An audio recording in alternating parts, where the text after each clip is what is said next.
Nós estamos falando de Apocalipse 2 e agora nós vamos falar da carta de Jesus por meio do seu anjo ao seu discípulo João, né? Traduzido pelo Espírito Santo, porque o anjo do Senhor é um ser celestial e sem o Espírito Santo nós não temos contato, nós não temos como conversar com o anjo de Jesus. Olha só, ele começa falando com essa igreja que tem uma geografia de Tiatira. Vamos identificar qual que é essa geografia?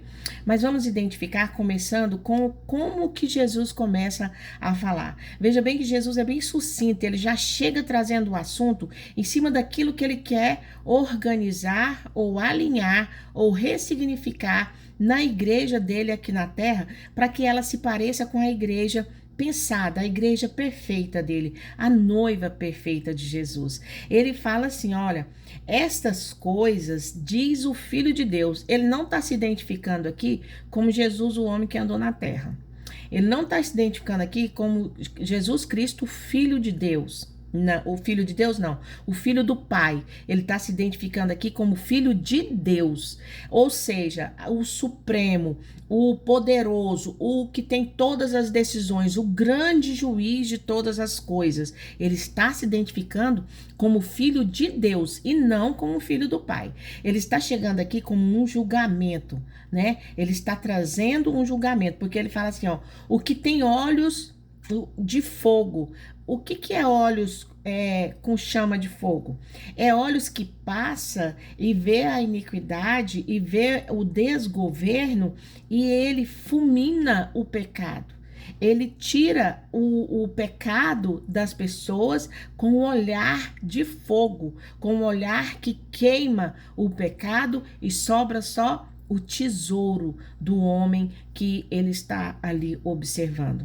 Ele também se identifica que tem os pés semelhantes ao bronze polido. O que é o bronze polido? O bronze polido é o cobre. E o cobre, na Bíblia, ele tem referência à cura. Então, os pés de bronze polido é por onde o estilo de vida passar, o estilo de vida de Jesus passa, existe cura, transformação, existe retirada do pecado e o estabelecimento da saúde de Jesus Cristo conquistada na cruz.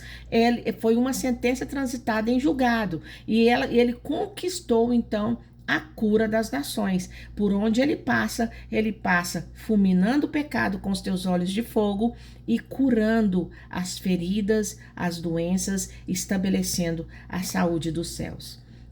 E ele chega aqui, lógico, com uma supremacia. Ele é um príncipe, ele é um rei, ele é um nobre, né, gente? A nobreza, ela é assim. Ela não chega apontando as pessoas, ela chega trazendo o que é de mais valoroso, o que é de mais importante das pessoas. E é isso que ele faz aqui em Tiatira. Veja bem que ele vem com uma palavra dura para essa geografia de Tiatira, mas a primeira coisa que ele fala é: conheça as tuas obras.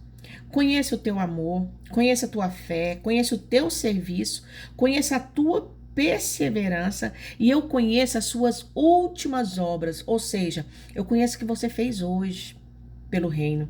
Eu reconheço que o que você fez agora pelo reino, porque o que você fez hoje é maior do que as primeiras obras que você fez. Manter-se ligado e conectado ao reino, expandindo o reino, é mais importante do que começar a manter, a expandir e diminuindo e parando e exaurindo a sua participação nas obras para expandir o governo de Deus na terra, o governo de Jesus Cristo na terra. Mas ele fala, tem que trazer para essa geografia de Tiatira o que está desalinhado com o trono de Jesus. E ele fala, eu tenho contra ti porque você tolera essa mulher. Quem é essa mulher? A inimiga número 1 da igreja, Jezabel. E o que Jezabel, ela faz? Primeira coisa, aqui ele está falando que ao tolerar a falsa profecia, ao tolerar esse desgoverno, isso cresce, né? Com Balaão é um desgoverno, com Jezabel é a prática do governo do antagonista de Jesus. Então ele está falando que você trabalha para o reino de Deus, mas com uma prática de falsa profecia, trabalha com uma falsa, trabalha na esfera de Jezabel, uma esfera de falsidade, uma esfera eu tô com uma palavra aqui de bruxaria, porque Jezabel era uma sacerdotisa de Aserá, e Aserá é um deus fenício, e ela era uma bruxa no templo de Aserá. Então ela trabalhava com a bruxaria, que é a falsa profecia.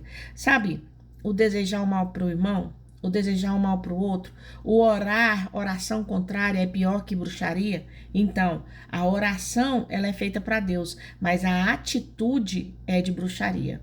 E ele está falando justamente aqui. Aqui não é um desgoverno, já é um serviço ao governo do antagonista, ao governo de Satanás. Por quê? Porque esse espírito, ele é antagonista da igreja.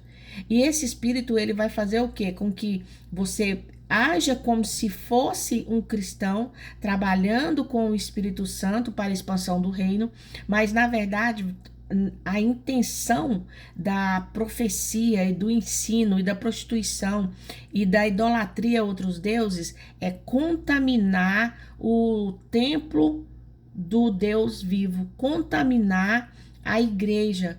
Como? Com fofoca, com falácias, com desejando mal, como eu falei, fazendo oração contrária. Isso não é um desgoverno do reino dos céus, mas isso é um governo do reino de Satanás, onde você fala e finge que está agindo de uma forma a expandir o reino, mas na verdade você está trabalhando para paralisar o reino. Porque quando você não reconhece, não honra o crescimento do outro, o desenvolvimento do outro, a palavra boa do outro, a revelação que Deus está usando a irmãzinha do lado, o irmãozinho do lado, você está agindo com inveja. E inveja não faz parte do trono de Jesus, mas faz parte do governo de Satanás. É isso que ele está falando aqui. E ele fala que tem que se arrepender. Gente, se arrepender arrependimento é um instituto que alinha qualquer pessoa ao trono de Jesus. Sempre, sempre. Descobriu onde está o erro, vai lá e arrependa-se de coração, porque a linguagem que Jesus entende, que Deus Pai entende, que o Espírito Santo entende e aceita, é a linguagem do coração. Por isso que nós temos que aceitar a Jesus com o coração e declarar com a boca. Temos que concordar com a nossa racionalidade aquilo que estamos sentindo no nosso coração. Por isso que o arrependimento tem que ser genuíno, tem que ser verdadeiro. Ele fala que quem faz parceria e tolera esse tipo de comportamento são pessoas que estão em adultério, estão adulterando. Por quê? Porque estão agindo no governo de Satanás, do antagonista de Jesus. Ele fala também que ao vencedor ele vai dar o quê? Autoridade sobre as nações. Por que a autoridade sobre as nações? Porque para você ter a autoridade sobre as nações, você precisa eliminar, exterminar, excluir, desautorizar o governo de Satanás, do diabo, da sua vida. Você precisa desistir de servir a esse governo.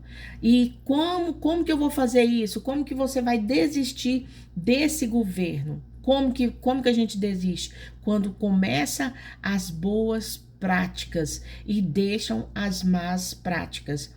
Quais, Jane? Olha só, nós precisamos entender que a prática da honra, a prática do perdão, a prática da gratidão, a prática da fé, elas têm que estar na nossa vida todos os dias e em todos os momentos. A prática do arrependimento, arrependa-se rápido se você soltou, Jane, saiu da minha boca, eu falei mal do irmão, e agora? Arrependa-se. Pega essa palavra do mundo espiritual e fala: eu retiro essa palavra do mundo espiritual. Eu retiro e desautorizo que essa palavra abre brecha na minha vida para que Satanás venha interferir na minha vida. Você tem essa arma que é o arrependimento e você pode entrar com essa arma a qualquer momento para poder estabelecer o governo de Deus na sua vida. Quando você estabelece o governo de Deus na sua vida, o governo de Jesus Cristo na sua vida, então ele vem com seus olhos de fogo, ele passa os seus olhos de fogo sobre todas as situações da sua vida e ele queima, ele extermina e aniquila todo o pecado que porventura se instalou na sua consciência ou na sua inconsciência. Ou seja, nem o espírito de acusação vai poder se levantar contra você usando aquele argumento de que você errou, porque os olhos do Senhor passam sobre a sua vida, sobre a sua história, sobre aquilo que você às vezes negociou por um período e extermina o pecado da sua vida. E você então passa a andar no governo de Deus, o Todo-Poderoso, o juiz das nossas vidas. Ele fala também que ele vai exterminar dessa igreja de Tiatira aqueles que mantêm o contato com esse governo. Por quê? Porque ele fala que a mente e os corações das pessoas, ele sonda. E quando ele sonda, ele percebe se não existe paz nem na mente nem no coração dessas pessoas, ele então sabe que o governo de Satanás está agindo ali. Por quê? Porque a pessoa ela se encontra em um estado de tribulação. E a tribulação também é falta de paz, porque a paz em Filipenses 4 fala que o árbitro, o juiz, o Deus cujo filho está aqui falando, tá? O juiz da nossa mente e do nosso coração é a paz. E a paz, quando você está em ausência de paz, é porque você está fora do governo de Jesus Cristo. E quando você está fora desse governo, você perde a sua autoridade sobre as nações, sobre qualquer tipo de situação, a sua autoridade é retirada. Por quê? Porque você precisa estar debaixo do governo de Jesus Cristo. Tchau, tchau.